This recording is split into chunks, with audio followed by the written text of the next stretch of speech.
Hi guys, કેમ છો? ચાલો બપોરનું જમવા માટે. તો આજે શું બનાવ્યું સમર્થ આપણે?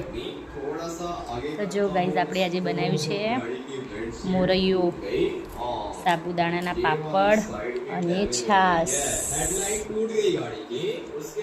તો ચાલો ગાઈસ જમવા. અને આ છે ને ઘરે બનાવ્યો છે છાશનો મસાલો. જો समर्थ और हेडलाइट भी एक ही जल रही है. અને ઘરે બનાવેલો છાશનો મસાલો છાશમાં નાખ્યો. જો સમર્થ મોરૈયા અને ખુશ્બુ એ મસ્ત છાશ છે. તને ભાવે સમર્થ? તને શું ભાવે સમર્થ?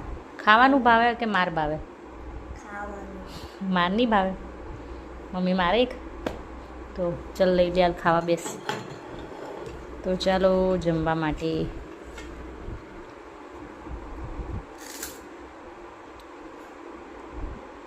કોણે ભાવે મોરૈયું? મેં તો ઘણા ટાઈમે બનાવ્યો સમર્થ.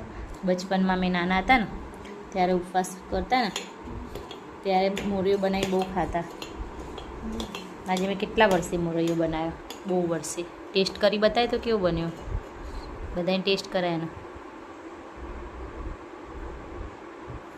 કરાયો? ઓહો, તું કર તો કેવું બન્યો? ગરમ લાગ્યો? ધીમે ફૂંક મારીને ખા. કેવું લાગ્યો? ગરમ ગરમ. તો ચાલો જમવા માટે.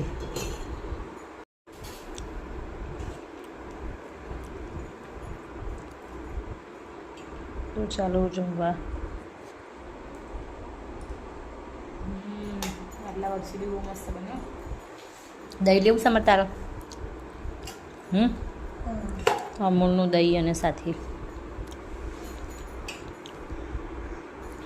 તો ચાલો જમવા માટે આવી જાય.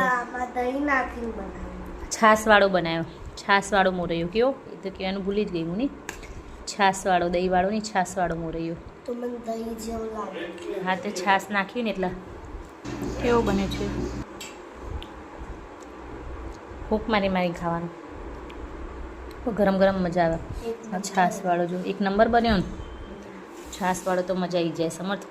છાશના અંદર તમે બનાવો ને તો મસ્ત ખાટો મીઠો બી બને અને જો દાણેદાર બને અને ખાવામાં બહુ ટેસ્ટી લાગે.